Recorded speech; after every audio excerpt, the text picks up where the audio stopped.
next, let's talk to Dakin.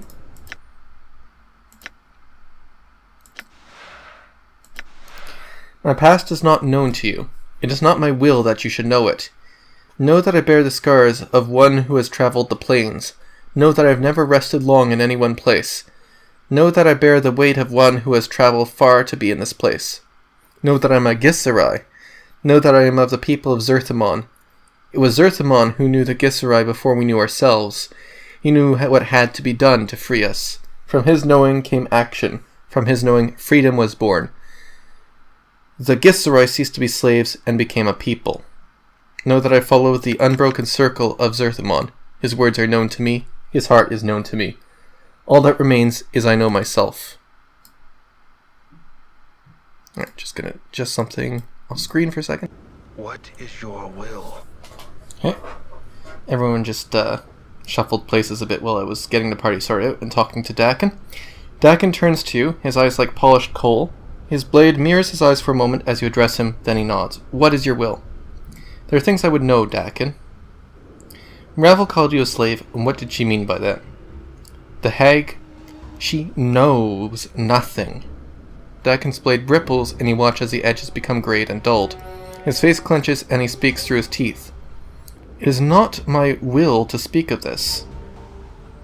I want to hear you speak of it. In fact, Ravel said a number of things in that conversation which interest me. Know that your will is my will.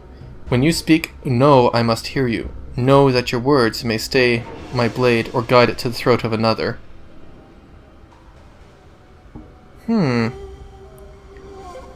What? But why? Dakin seems to look through you as if meeting your gaze is unbearable. Your path is my path. I am chained to you. You're my slave? At the word slave, Dakin's face collapses in pain, as if he was struck. It is as if the word was a dagger, stabbing at the cores of suffering. But why, Dakin? Know it is a long tale, and know that nothing is gained in the telling. Well, I'd still hear it. Updated my journal. The people do not allow themselves to be enslaved by another in deed or chains. If we find ourselves in such a cage, we act to free ourselves, even if it means we must endure another cage for a time. You performed a great service for me. In so doing, you enslaved me. I acted to free myself. Know that I surrendered my word and myself to act in your name until your death. But I can't die. That was not known to this one. I surrendered my word to him. I surrendered myself. Know that there is now nothing that I may surrender except my life. Know now that I follow you only so I might die.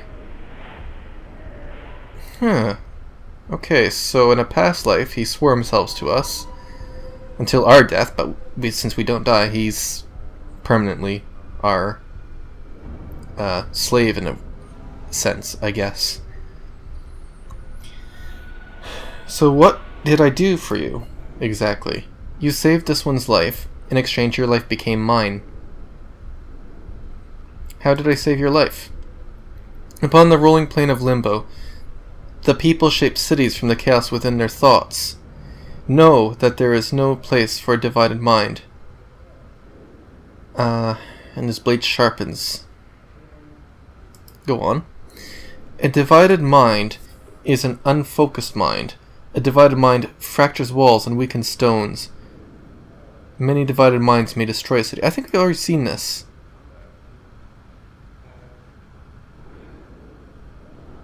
Okay, so yeah, we actually have seen this before. So I'm just going to skip through it. What happened to you? As I fell from the walls of Shrek lore, know that myself was broken. My blade was missed, my mind divided. I was adrift upon limbo's seas, and I wished to drown. I died for days, my mind awash in division. When death finally came to me, it wore your skin, and it had your voice. You ask that I hear you. And as he says these words, your vision bleeds outward, and a crawling sensation begins to worm its way up through the back of your skull. You feel nauseous for a moment, and your vision is suddenly as chaos, smeared, twisted, and you are someplace else, someplace in the past. Everything around you is in turmoil. Your vision is hazy, swirling, dizzying, all at once. There is a mist, pockets of fire, islands of mud, stone, and ice-covered rocks swimming through the plane like fish, impacting and dissolving, droplets of water arcing through the howling air and lashing at your skin like teeth. You choke back your nausea, and you steady yourself. This is the plane of limbo. All is chaos, nothing is stable. You focus on a dying man that lies before you. It is why you have come to this place. The man is a Githzerai, his body embedded in an earthen pocket that swirls around him, unconsciously. He has formed a grave from the elements, and though bits of fire and water lick at his face, he does not respond. His hands are ashen, his coal-black eyes focusing on nothing. His emaciated frame speaks of starvation, but you know it is the least of his wounds. It is faith that dealt him the mortal blow. In his limp left hand is a twisted mass of metal, its surface having melted around his hand like a gauntlet. As you watch, it steams and hisses like a diseased snake. The Githzerai does not seem to be aware of it, but is that weapon that has brought you here. Dakin, Zerth of Shraklor Drowning, last wielder of the Karak blade, know that I have come to you with the words of Zerthamon, carved not in chaos, but in stone, carved by the will of in an unbroken circle. At the word Zerthamon, Dakin's eyes roll in their sockets, and they attempt to focus upon you. With effort, he cracks his mouth to speak, but only a dry hiss emerges. You bring forth the stone from your pack and hold it before him so you can see. Know that the words of Zerthamon inscribed upon the stone are true, and know that your divided mind need be divided no longer. All you need to do is take the stone, and shall know yourself again. Oh, wait, what happened? Okay. Dakin's eyes flicker over the unbroken circle of Zerthamon, and for a moment you think he might be too close to death to recognize it. Then the right hand twitches, and as he pulls it slowly from the earthen prison, the clumps of earth steaming off it become water in Limbo's chaotic winds. His skeletal hands clutch the stone like a drowning man, and his eyes flash. Know that I have saved your life, Dakin, Zerth of Shraklor. Updated my journal. Dakin's eyes turn from the stone and flicker over you, and he hisses again, too dry for a moment to muster the words. He blinks slowly, then speaks, his voice barely above a whisper, but the words are what you wanted to hear. My life is yours, until yours is no more. That sounds like that may have been an evil past incarnation that wanted to enslave him by doing this.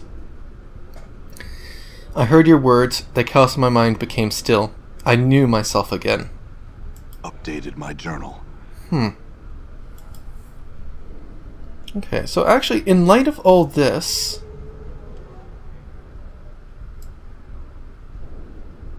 I think we actually do trust Dakin quite a bit more now, because we understand why he's coming with us. Tell me about that other me, the incarnation you knew. What was he like? Updated my journal. Know that he was different. Know that the differences were not marked on the skin, nor in the way of the weapon, nor in the attire that cloaked him. Know that he was different in the way of thought, and the means he acted upon his thoughts. His will became substance. Know that he saw others, and did not see them. He knew only how they could serve him. His heart was treacherous, and it was cold, and it never did its coldness burn him. Did I ever betray you? His face clenches and he speaks through his teeth. It is not my will. You know of this. Well, tell me, did I ever betray you? No, there were many treacheries. Any treachery upon me was by my hand, no other. Well, tell me. I surrendered my word to him. I surrendered myself. The people do not allow themselves to be enslaved to another in deeds or chains. If we find ourselves in such a cage, we act to free ourselves. Okay, and we've seen all this before.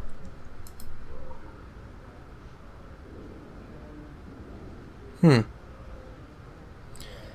doesn't have to be that way. I can release you. I no longer wish you to be a slave. Consider the debt paid. I think we would say that, because we are against the idea of slavery. No, Dakin's forehead creases in pain, and his eyes stare through you. It is not your word that carries the weight, and your word will not set me free. The word that chains me is mine. The torment is mine. I know in my heart that the chains remain. Words will not free them. Is there any way that you can be freed? You must die a final death.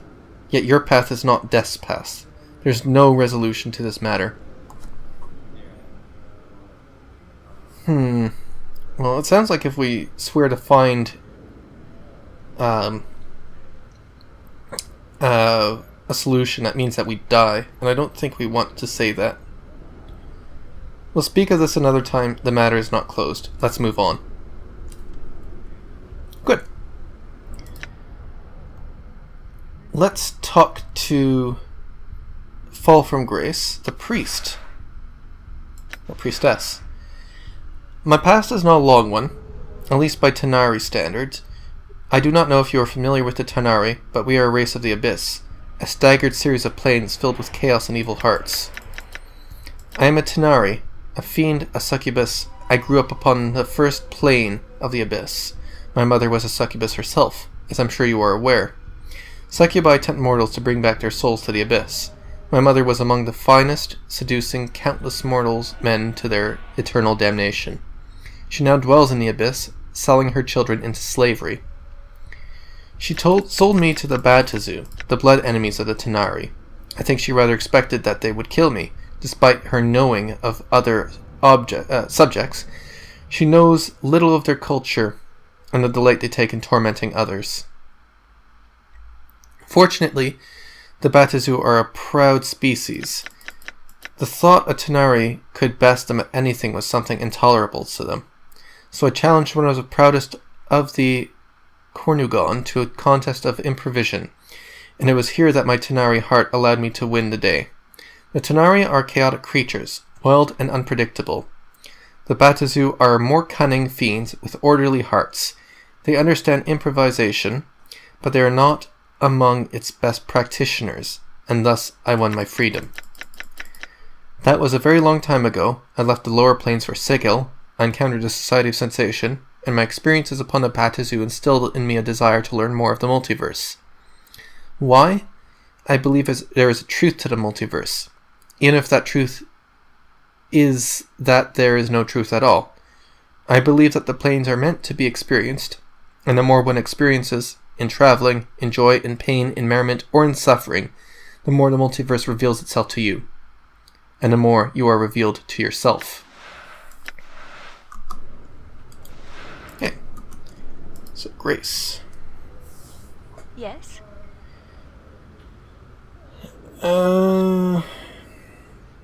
Questions about our travels. When we were in Ravel's maze, Ravel said you were tormented. Are you in pain? Fall from Grace is silent for a moment, her gaze becoming distant. When she turns back to you, her eyes are a strange shade of azure, a shade that speaks of sadness and tears. Ravel sees much with her black brambled eyes, some things of which are hidden to others' eyes, even things about their own natures. Sometimes, the pain makes itself known. I've learned it is a difficult thing to turn on one's nature. Are you alright? Yes, you are kind to ask. The pain that so makes itself known, but I came to terms with my nature many centuries ago. I thank you for asking about my well-being. Your concern is not unwelcome. Okay. And I think, yeah, our character does like Grace, though in light of revelation of feelings for Anna, I think the Nameless One is starting to think of more of Grace as a close friend. Or wants to be a close friend. Maybe.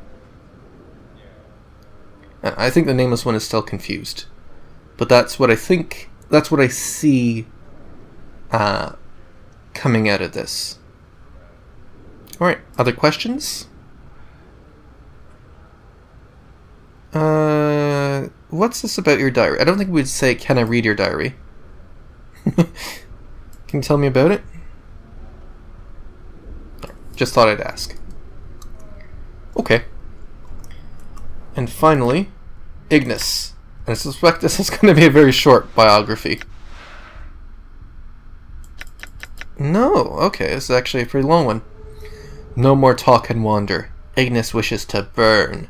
Ignis burns so long ago, yet once Ignis knew nothing of flames. He set small fires, tiny flames, tiny flickerings. The fires grew.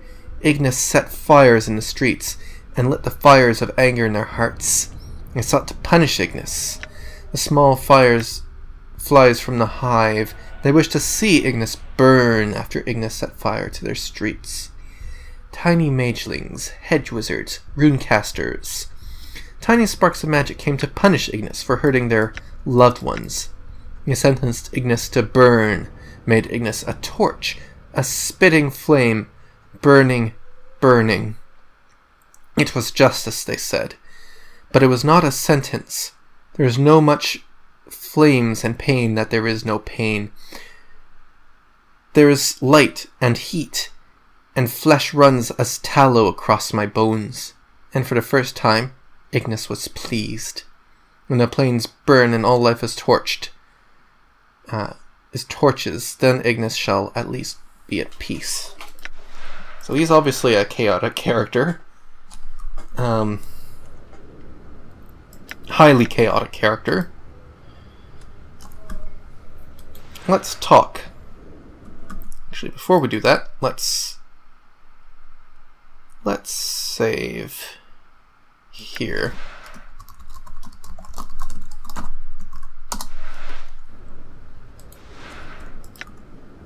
Ignis. Flames curl around Ignis's throat, and a tongue of flame streams from behind his blackened teeth. Yes? Can you teach me any of your powers? Ignis once knew much. No longer. Ignis burns. Okay. You can suffer and learn. I am willing to suffer for such knowledge. Oh. You are struck with certainty that the knowledge Ignis has to teach may permanently scar you, but you don't know how you know this. It sounds like this might be a memory. I'm willing to suffer for such knowledge. I think that's true. Suffer? Burn? Pieces of self are burned away. Ignis may still teach much. I wish to learn, Ignis. Can you teach me some of the art? Where flames once burned, one may send them again. His claw lashes out and catches your finger, and with a greedy hiss, he burns it. And through the searing pain, you close your eyes and scream. Oh, okay. Max HP decreased permanently. You force your eyes open to see the burning mass in your hand where your Ignis touched it. He floats above, uncaring, cradling your finger, then snaps the tip off, leaving just the base. He hisses, cinders and ash drifting from his mouth, and he flicks the charred remains of your finger back to you. Updated my journal. Teachings. Ignis cackles, and the sound now strangely painful to your ear. To learn, one must suffer. So all that really did is it gave us XP.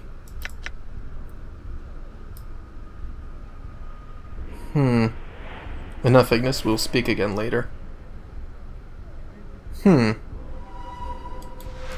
presumably we can resume from that point. I think our character is probably gonna... Yeah. I think our character is going to stop there because he's a little bit surprised by how that went. But there we go. We're going to talk to our party members. And now we've got other business to attend.